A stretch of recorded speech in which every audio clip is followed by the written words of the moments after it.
Welcome back, folks. We're moving on right now to effect, modification, and mediation. Now, hopefully you've watched the lecture on confounding and confounders, because this is like confounding and confounders to the next level. We're actually getting a little bit more complicated here, but these are concepts that will really inform how you understand some of the subtler aspects of the medical literature.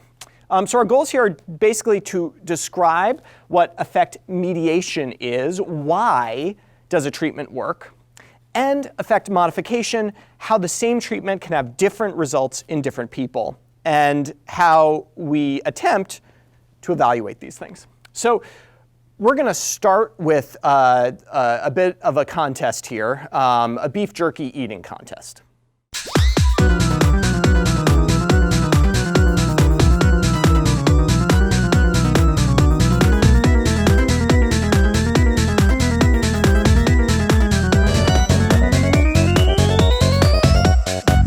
Okay, so we want to know, for some reason, what is the maximum amount of beef jerky someone can eat before they get sick. We'll call it the TPJ, the tolerable pieces of jerky. So we sample a population to determine the average number of pieces of jerky they can eat before getting sick, and you get a nice distribution like this. You remember this histogram? We saw this in earlier lectures. So it's a nice bell-shaped curve-ish. There's some weirdness to it though, right? So you see a bell-shaped curve, and the mean looks like it's around 14 pieces of jerky before people start feeling sick, but there's a little spike here at the low end. There's some people that just can't even eat a single piece of jerky without feeling sick. But broadly speaking, we see this. And of course, there's variation. Some people can eat more and some people can eat less, but there's some number. We've measured this. Okay. Why does eating jerky make people sick? So let's say that we think there's a causal link. Remember causality. There's a causal link between eating jerky and nausea or vomiting. Why? What is it? Okay, there's some factor in jerky that's making you feel sick. Now, for the purposes of this example, we're going to just pretend that it's salt. That it's the salt in the jerky, and that it's only the salt in the jerky. It's not the meat, it's not the protein, it's not the teriyaki sauce or whatever. It's just the salt content that is mediating the relationship, the observed relationship between jerky and nausea. The salt mediates the beef jerky effect. Fair enough? Okay.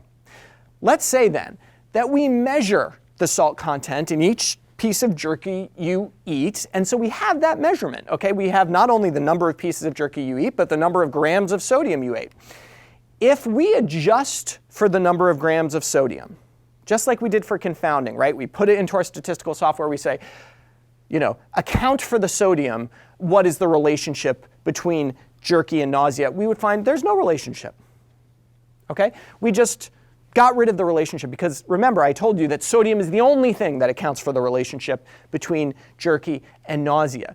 But the truth of the matter is that beef jerky does cause nausea. We showed it. You ate it. People got sick. We know there's a causal link there. Why does adjusting for the mediator ablate the relationship? Well, the answer is that two statistics, there is no difference between a factor that lies on the causal pathway between an exposure and an outcome, and a confounder. Statistical tests cannot tell the difference. You can, because you're an intelligent human, but statistics cannot. So if salt is what causes the jerky to make you feel sick, and you adjust for salt, you lose an essential element of truth. However, if salt is a confounder, in other words, people who eat a lot of salt also eat a lot of jerky, and people who eat a lot of salt also get sick from time to time, then it's not the jerky in any sense, really, that's causing you to be sick. These are indistinguishable mathematically, but really important to distinguish conceptually. So, here's where you say it with me. I will never adjust for factors that lie in the causal pathway. Just write it on your, a note and stick it under your pillow. I will never adjust for factors that lie along the causal pathway. Let's take a more real-world example. Again, smoking causes lung cancer, okay? It does, we know it, it does. There is something that mediates that effect, and that something is lung damage. Now, if we measured lung damage in smokers, we would find that, turns out that if we account for the degree of lung damage, smoking doesn't cause cancer. Well, okay, but that's kind of stupid, right? Like, if you account for the amount of lung damage, smoking doesn't cause cancer. Well, no, smoking causes cancer because of lung damage. Don't control for lung damage when you're interested in smoking because you know that lung damage lies on the causal pathway. Whereas if we're looking at the relationship between alcohol intake and lung cancer, smoking is a confounder of that relationship. We do want to adjust for smoking because we don't think smoking lies on the causal pathway of alcohol to lung cancer. I mean, to be fair, I guess we could make an argument that like if you're drunk, maybe your inhibitions are reduced and you would smoke more, but we're getting into the weeds. Basically, the important thing to remember is that if it's plausibly on the causal pathway, you need to be really careful about adjusting for it because you might lose a causal association that really does exist, and we don't want to miss that. We want people to stop smoking so they get less lung cancer. Now, some studies will do a really good job of actually explaining this to you and laying it out in detail. So this is a study that looked at people with fibromyalgia, which is a chronic pain syndrome. And they looked at a drug called Pregabalin, you might know it as Lyrica, on sleep disturbance symptoms. So you know how much trouble they had sleeping.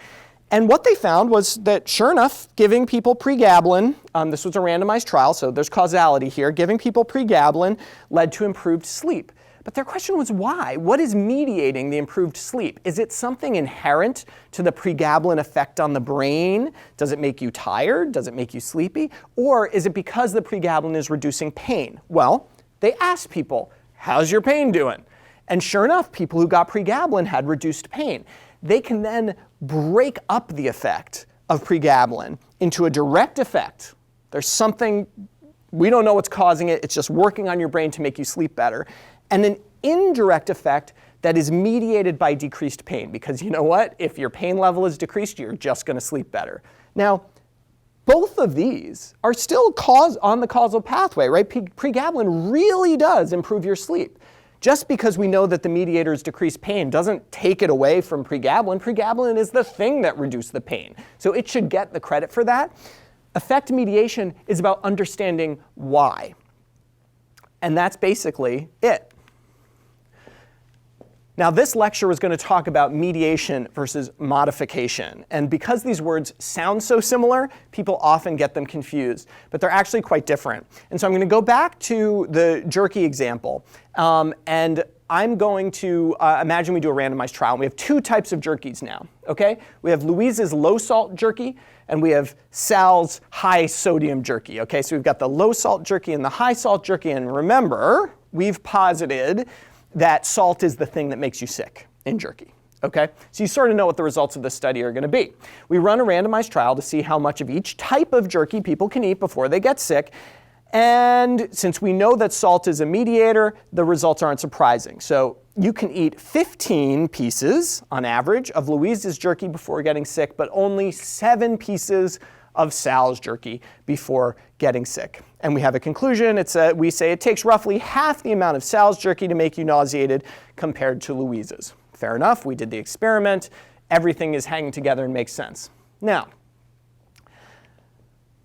let's say we have reason to believe that men and women will have different thresholds for this effect for some reason. Okay?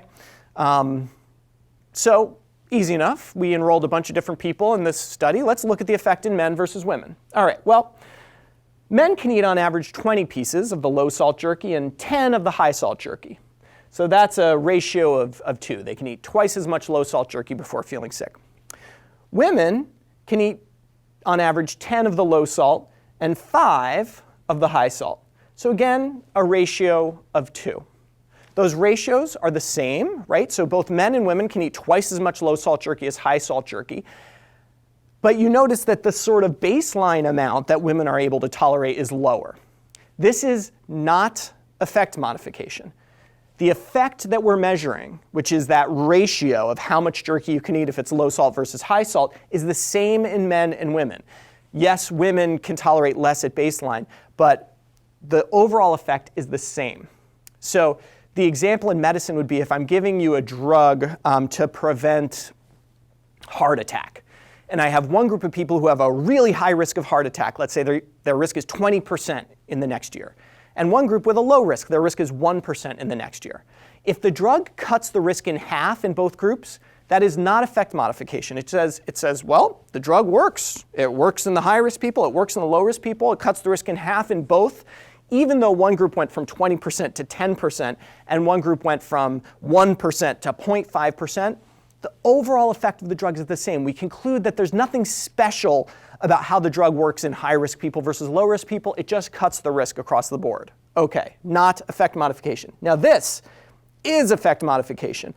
What if, we'll keep it the same, men can eat 20 pieces of low-salt jerky or 10 pieces of high-salt jerky for a ratio of 2, but women can eat 5 of the low-salt and 5 of the high-salt for a ratio of 1. Now our measured effect is substantially different between men and women. That is effect modification. And what does that make us think? It makes us think that there is something strange going on here, right? There is something strange going on in women versus men, and we don't understand why.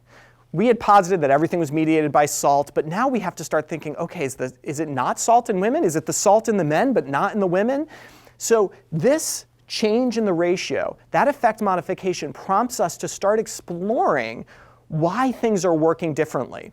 And this is really common in medical studies. You will find drugs that work in one group of people very well and don't work in another group of people. The effect is modified by the population, and it necessitates the question, why? Why does this drug not work in this population?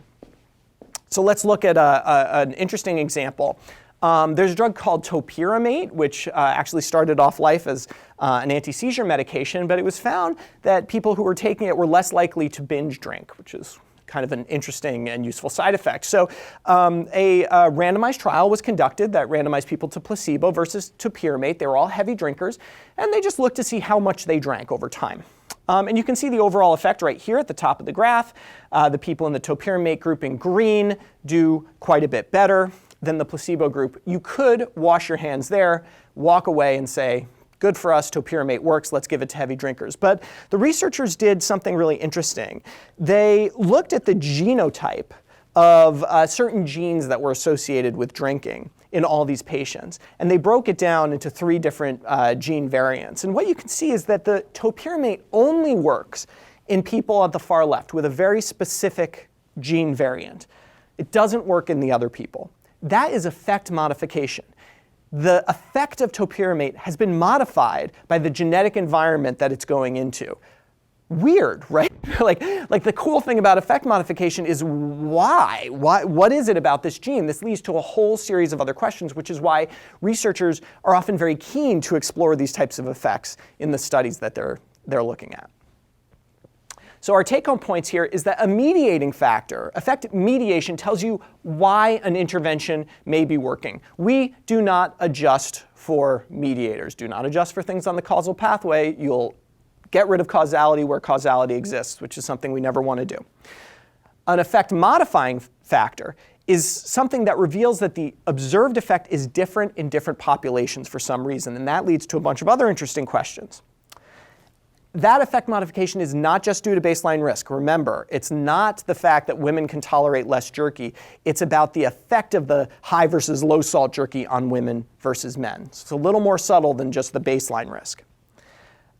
These are different from confounders, but statistics doesn't really know that. So you need to use your own common sense. When you're thinking about a factor, you might say, is this a confounder, or does it lie on the causal pathway? If it's a confounder, you can adjust for it statistically. If it lies on the causal pathway, definitely not. That's it.